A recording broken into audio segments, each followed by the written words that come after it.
Basically, all cancers are caused by a mix of genetic and environmental factors, with some cancers driven more strongly by one or the other. When it comes to ovarian cancer, which kills more than 13,000 women per year in the US, genetic factors like the BRCA gene mutations are well described. Other risk factors like early menarche and nulliparity are difficult to modify. The only slam dunk environmental toxin to be linked to ovarian cancer is asbestos. Still, the vast majority of women who develop ovarian cancer do not have a known high-risk gene nor asbestos exposure. So there may be other triggers out there.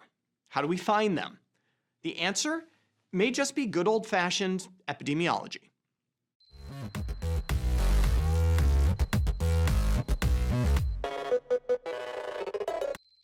When you're looking for a new culprit agent that causes a relatively rare disease, the case control study design is your best friend. That's just what researchers led by Anita Kushik at the University of Montreal did in a new study appearing in the journal Environmental and Occupational Medicine. They identified 497 women in Montreal who had recently been diagnosed with ovarian cancer. They then matched those women to 897 women without ovarian cancer based on age and address. Now, a brief aside here, this approach would not work well in the US, as diagnosis of ovarian cancer might depend on access to medical care, which is not universal here. In Canada, though, it's safer to assume that anyone who could have gotten ovarian cancer in Montreal would have been detected. Cases and controls identified, the researchers took a detailed occupational history for each participant, every job they ever worked, and when, and for how long.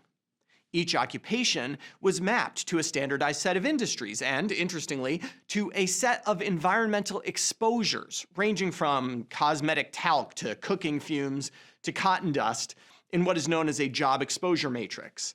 They, of course, also collected data on other ovarian cancer risk factors.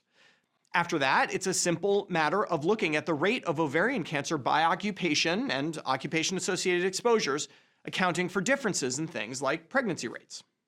A brief aside here. I was at dinner with my wife the other night and telling her about this study and said, okay, so what do you think the occupation with the highest rate of ovarian cancer is? And without missing a beat, she said, hairdressers, which blew my mind because of how random that was, but she was also, as usual, 100% correct. Hairdressers, at least those who had been in the industry for more than 10 years, had a threefold higher risk of ovarian cancer than matched controls who had never been hairdressers.